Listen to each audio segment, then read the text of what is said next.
Halo semuanya, ketemu lagi di channel saya. Hari ini saya akan membahas tentang sistem pemerintahan Indonesia sebelum dan sesudah amandemen. Sebelumnya saya mau memperkenalkan diri, nama saya Naila Arum Sabita, NIM B1B1 22085 dari Prodi Ilmu Pemerintahan Fakultas Hukum Universitas Jambi. Video ini dibuat untuk memenuhi tugas pemerintahan nasional. Pengertian sistem pemerintahan. Sistem pemerintahan merupakan gabungan dari dua istilah, yaitu sistem dan pemerintahan. Sistem adalah suatu kesatuan yang terdiri atas bagian-bagian di mana bagian yang satu dan yang lainnya saling berkaitan satu sama lain. Yang akibatnya, jika salah satu bagian tidak bekerja dengan baik, akan mempengaruhi keseluruhannya itu. Adapun pemerintahan dalam arti luas adalah segala urusan yang dilakukan oleh negara dalam menyelenggarakan kesejahteraan rakyatnya dan kepentingan negeri tersebut. Karena itu, apabila kita berbicara tentang sistem pemerintahan, pada dasarnya adalah membicarakan bagaimana pembagian kekuasaan serta hubungan antara lembaga-lembaga negara menjalani kekuasaan negara itu dalam rangka menyelenggarakan kepentingan rakyat. Sri Sumantri memaknai sistem pemerintahan berkenaan dengan sistem hubungan antara lembaga eksekutif dan legislatif. Adanya dan tidak adanya hubungan antara lembaga eksekutif dan legislatif melahirkan adanya sistem pemerintahan parlementer dan sistem presidensial. Sementara dalam kepustakaan dikenal dengan adanya 3 sistem pemerintahan, yaitu sistem parlementer, sistem presidensial, dan sistem pemerintahan semi-presidensial. Berdasarkan pendapat tersebut, pada garis besarnya, sistem pemerintahan yang dilakukan negara-negara demokrasi menganut parlementer ataupun presidensial ataupun bentuk variasi yang disebabkan situasi dan kondisi yang berbeda sehingga melahirkan bentuk-bentuk semua, misalnya kuasi parlementer maupun kuasi presidensial. Sementara dalam ilmu negara umum yang dimaksud dengan sistem pemerintahan adalah sistem hukum ketatanegaraan, baik yang berbentuk monarki atau republik, yang mengenai hubungan antara pemerintahan dan badan yang mewakili rakyat. Selanjutnya, sistem pemerintahan Indonesia sebelum amandemen. Ilmu negara adalah ilmu yang menyelidiki asas-asas pokok dan pengertian-pengertian pokok mengenai negara dan hukum tata negara. Oleh karena itu, ilmu negara merupakan ilmu pengetahuan untuk mempelajari ilmu hukum tata negara, ilmu hukum administrasi negara, dan juga ilmu hukum internasional publik. Baik hukum tata negara maupun hukum internasional publik sama-sama merupakan cabang ilmu hukum publik.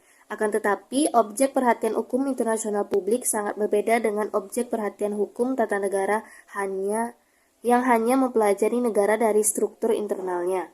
Sedangkan hukum internasional publik mempelajari hubungan-hubungan hukum antara negara itu secara eksternal. Di samping itu, hukum internasional sendiri ada juga yang bersifat privat atau perdata, di samping ada juga yang bersifat publik. Tentunya yang mempunyai hubungan erat dengan ilmu hukum tata negara adalah cabang hukum internasional publik. Cabang hukum internasional publik. Keduanya sama-sama menelaah dan mengatur mengenai organisasi negara. Akan tetapi, hukum internasional mempelajari dan mengatur mengenai hubungan-hubungan eksternal dan negara dikaji. Misalnya konsep kedaulatan yang bersifat eksternal dalam hubungan antar negara, sedangkan dalam hukum tata negara yang dibahas adalah perspektif yang bersifat internal, misalnya teori tentang kedaulatan rakyat, kedaulatan hukum, dan teori kedaulatan lainnya. Untuk mewujudkan kedaulatan negara dan hukum, maka secara teori dikenal konsep negara hukum. Konsep tersebut merupakan perpaduan yang menghendaki kekuasaan negara ataupun kedaulatan harus dilaksanakan sesuai hukum, begitu pula sebaliknya. Sedangkan menurut Hans Kelsen mengartikan hukum tata negara dengan menggunakan istilah mengatur proses kenegaraan dalam keadaan diam atau state in state on earth. Dari penjelasan tadi dapat disimpulkan bahwa hukum tata negara adalah hukum yang mengatur organisasi, sistem organisasi, serta fungsi organisasi kenegaraan. Sementara itu, sumber hukum tata negara Indonesia pada saat sebelum amandemen yaitu Pancasila dalam arti material. Sumber hukum tata negara dalam arti formil sendiri terdiri dari beberapa sumber, yaitu 1. tentunya Undang-Undang Dasar 1945 dan amandemennya. Kedua, ketetapan MPR, di mana berdasarkan hasil perubahan keempat Undang-Undang 1945 dilakukan peninjauan terhadap materi dan status hukum ketetapan MPR dalam sidang tahunan MPR tahun 2003. Sejak periode 2004, MPR tidak lagi mempunyai putusan yang dikenal ketetapan MPR, sehingga berdasarkan Undang-Undang Nomor 10 Tahun 2004, ketetapan MPR tidak lagi sebagai peraturan perundang-undangan. Lalu ketiga, undang-undang atau peraturan pemerintah pengganti undang-undang atau Perpu. Keempat, peraturan pemerintah atau PP, yaitu peraturan yang dibentuk oleh Presiden untuk menjalankan ketentuan-ketentuan dalam undang-undang. Lalu kelima, peraturan Presiden atau Perpres, yaitu peraturan yang dibentuk oleh Presiden untuk menjalankan ketentuan dalam undang-undang dan peraturan pemerintah. Materi muatan peraturan Presiden lebih bersifat pengaturan. Keenam, keputusan Presiden atau Kepres. Berdasarkan Undang-Undang Nomor 10 Tahun 2004, Kepres bukan lagi peraturan perundang-undangan. Nomor 7, peraturan daerah atau Perda dan Perdes yang juga termasuk peraturan daerah. Peraturan perundang-undangan saat ini yang berlaku adalah Undang-Undang Nomor 12 Tahun 2011 tentang pembentukan peraturan perundang-undangan. Sistem pemerintahan Indonesia sebelum amandemen itu pada dasarnya, untuk melihat sistemnya itu terdapat dua parameter yang dijadikan titik uji. Pertama, sistem pemerintahan ditinjau dari sifatnya. Kedua, sistem pemerintahan ditinjau dari pembagian kekuasaan yang dianut oleh Indonesia. Berdasarkan Undang-Undang 1945 sebelum amandemen, maka sistem pemerintahan Indonesia adalah presidensial. Namun, sistem ini bukan merupakan suatu konsekuensi yang diadakan karena Undang-Undang Dasar menganut ajaran Trias Politika. Jadi, jika ada pemerintahan presidensial itu harus diukur dengan syarat-syarat yang ada di dalam sistem pemerintahan presidensial, maka Indonesia tidak terdapat sistem pemerintahan presidensial yang murni. Pasal 4 dan Pasal 17 Undang-Undang 1945 menunjukkan bahwa pemerintahan Indonesia menganut sistem pemerintahan presidensial, di mana presiden menjadi kepala eksekutif dan mengangkat serta memberhentikan menterinya. Dengan demikian, berdasarkan Pasal 4 ayat 1 dan Pasal 17 Undang-Undang 1945, sistem pemerintahan Indonesia adalah presidensial, karena presiden adalah eksekutif dan menteri-menteri adalah pembantu presiden. Tetapi apabila dilihat dari sudut pertanggungjawaban presiden kepada MPR, maka berarti eksekutif dapat dijatuhkan oleh lembaga negara lain. Dengan demikian, maka pada dasarnya sistem pemerintahan di bawah Undang-Undang Dasar 1945 sebelum amandemen adalah bukan sistem presidensial murni atau dapat disebut juga dengan kuasi presidensial.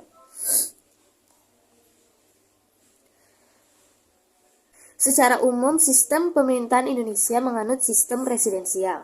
Dijelaskan dengan terang dan sistematis dalam penjelasan Undang-Undang Dasar 1945. Di dalam penjelasan itu juga dikenal 8 buah kunci pokok, yaitu pertama, Indonesia ialah negara yang berdasarkan atas hukum, tidak berdasarkan atas kekuasaan belaka. Hal ini berarti bahwa negara atau termasuk lembaga negara dalam melaksanakan tindakan apapun harus berdasarkan hukum atau dapat dipertanggungjawabkan secara hukum. Yang kedua, sistem konstitusional. Pemerintahan berdasarkan atas sistem konstitusi atau hukum dasar, tidak bersifat absolutisme atau kekuasaan yang tidak terbatas. Lalu ketiga, kekuasaan negara tertinggi berada di tangan MPR. Kedaulatan rakyat berada pada suatu badan bernama MPR sebagai penjelma seluruh rakyat Indonesia. Majelis inilah yang memegang kekuasaan negara tertinggi, sedangkan presiden harus menjalankan haluan negara menurut garis-garis besar yang telah ditetapkan oleh majelis. Presiden yang diangkat oleh MPR itu tunduk dan bertanggung jawab kepada MPR. Ia adalah mandataris dari majelis. Ia berkewajiban menjalankan putusan-putusan majelis sebagai pemegang kekuasaan negara yang tertinggi. Lalu MPR sendiri mempunyai tugas dan wewenang, yaitu menetapkan undang-undang dasar dan garis-garis besar dari haluan negara, Lalu kedua, memilih dan mengangkat presiden dan wakil presiden. Lalu keempat, presiden ialah penyelenggara pemerintahan tertinggi di bawah MPR. Di bawah MPR, presiden ialah penyelenggara pemerintahan tertinggi. Dalam menjalankan pemerintahan negara, kekuasaan dan tanggung jawab adalah di tangan presiden. Lalu kelima, presiden tidak bertanggung jawab kepada DPR. Di samping presiden adalah DPR, presiden harus mendapat persetujuan dari DPR untuk membentuk undang-undang dan untuk menetapkan APBN. Oleh karena itu, presiden harus bersama-sama dengan Dewan, akan tetapi presiden tidak bertanggung jawab kepada Dewan. Lalu keenam, menteri negara ialah pembantu presiden. Menteri negara tidak bertanggung jawab kepada DPR, melainkan kepada presiden. Presiden mengangkat dan memberhentikan menteri-menteri. Kedudukan menteri tidak tergantung pada Dewan, akan tetapi bergantung pada presiden. Maka mereka ialah pembantu presiden.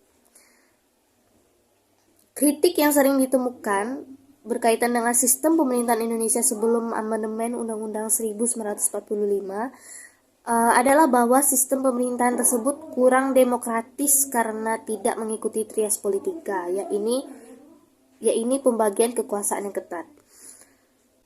Lalu ketujuh, kekuasaan kepala negara tidak terbatas. Meskipun kepala negara tidak bertanggung jawab kepada Dewan, ia bukan diktator, artinya kekuasaan kepala negara tak terbatas. Di atas sebelumnya saya telah menjelaskan bahwa presiden bertanggung jawab kepada MPR, namun harus tetap memperhatikan sungguh-sungguh suara DPR. Lalu kedelapan, tidak ada fokus kekuasaan dalam sistem politik. Dalam sistem pemerintahan presidensial, kekuasaan tidak terfokus pada suatu organisasi negara saja.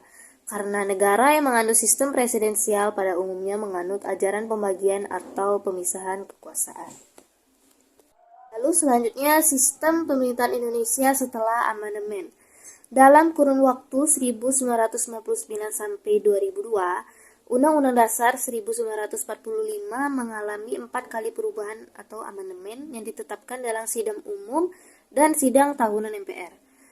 Yaitu yang pertama, sidang umum MPR tahun 1999 tanggal 14 sampai 21 Oktober tentang perubahan pertama.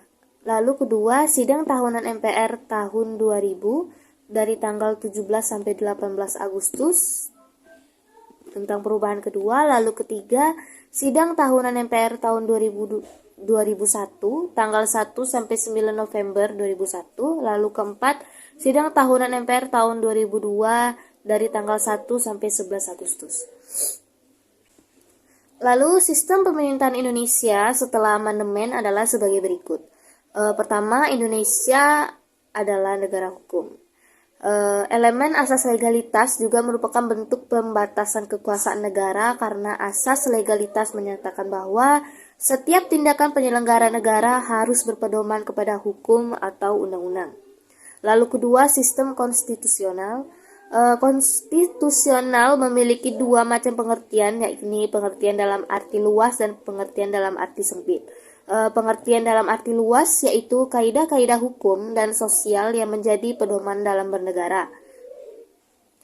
Sistem konstitusional pada era reformasi atau setelah amandemen Undang-Undang 1945 berdasarkan check and balance, perubahan Undang-Undang Dasar 1945 mengenai penyelenggaraan kekuasaan negara dilakukan untuk mempertegas kekuasaan dan wewenang masing-masing lembaga negara.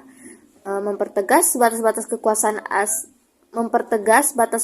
kekuasaan setiap lembaga negara dan menempatkannya berdasarkan fungsi-fungsi penyelenggaraan negara bagi setiap lembaga negara.